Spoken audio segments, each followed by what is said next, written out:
Well, hi, I'm Noelle. I'm a plant person at the office, but I'm not a professional plant person. It's all about plants, and today we're talking about my baby, the Monstera. Delicacio. This is my baby, my pride and joy. This is my Monstera. It's very happy. It makes me very happy. I love the giant big leaves. It's a very easy plant to take care of. So Monsteras do not like to be repotted very much unless they need to be. That's actually true for all plants, but some are more finicky with that than others. Ideally, you want your Monsteras potted in a draining pot or in like a vessel that you can take out of your sealed pot so that you can water it properly. This one is not in such a vessel. It is not in a draining pot, which is not ideal, but I got this baby secondhand and it was already in this pot. It's been very happy, has not shown any signs of needing to be repotted.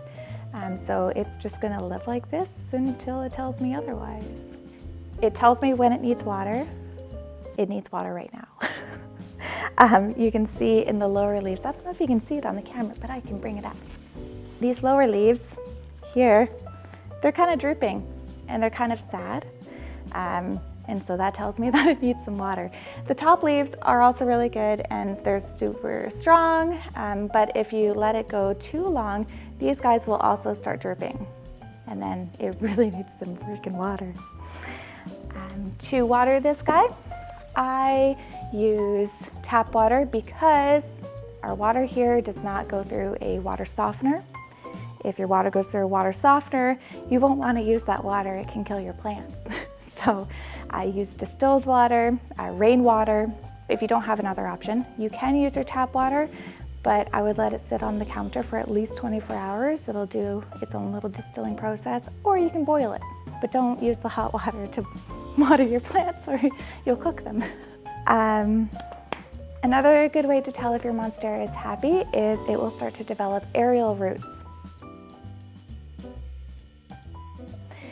Now, a lot of people, if you don't know what an aerial root is, you'll just think that there's some kind of dead stick growing out of your plant and you will want to chop it because some people find that they don't look very attractive. Don't do that. Don't chop off the aerial roots. You will send your plant into shock. Shock in a plant could kill it, or it can just do poorly for a while and you might lose some nice leaves or growth. Aerial roots, I can pick it up again. Aerial roots will develop when the plant is trying to find another water source, which these do naturally.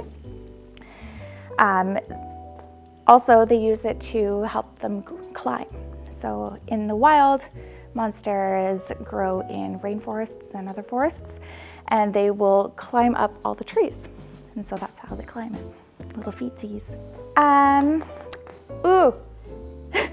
If you're sad because your little leaves at the very bottom of your plant are starting to die and you're not really sure why, but you're seeing a lot of good growth happening, it's normal.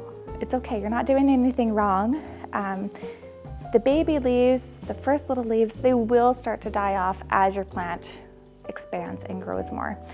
The plant will basically just stop sending its resources to the little leaves so that it can send all of those resources and energy to the new leaves that are developing. So, I don't know if you can tell, but there are some little tiny leaves here that aren't doing so happy.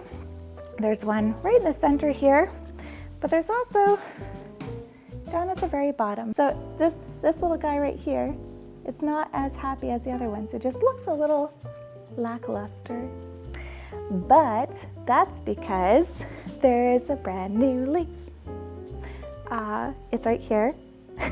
It's gonna be a beautiful big leaf.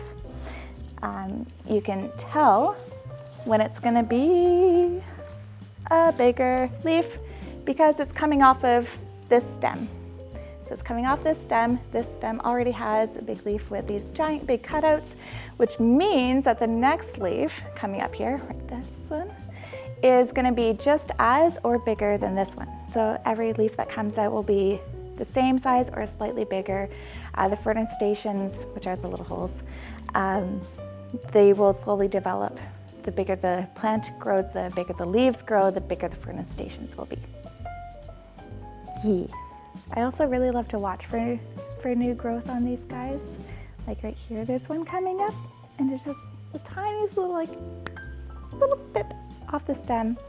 And it being on this guy, it's gonna be such a big, beautiful leaf. Also, Monsteras, because of where they originate from, they're used to having some natural breeze and movement. So sometimes to simulate that, I'll just kind of play the Monstera drums.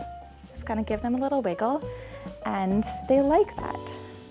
Don't do it too aggressively or you will break your plant. The leaves will get dusty, so you want to clean them. And the easiest way to clean them is just to use some good old water and a cloth. You just want to have a damp cloth. You put your hand underneath the leaf, and with your other hand in the wet cloth, you'll just slowly press and dust off your leaves with water. Don't use anything crazy like mayonnaise or, I don't know, olive oil. Don't do that. You'll kill your plants. They'll look super shiny for a day or two, but then they will start to die, so don't do that. In the wild, it would be getting rained on, it would have wind, and so it would be naturally being dusted off on a fairly regular basis. When we keep them inside, they don't have that anymore, so you kind of have to facilitate that for them. Yeah. And that's about plants. Not an expert.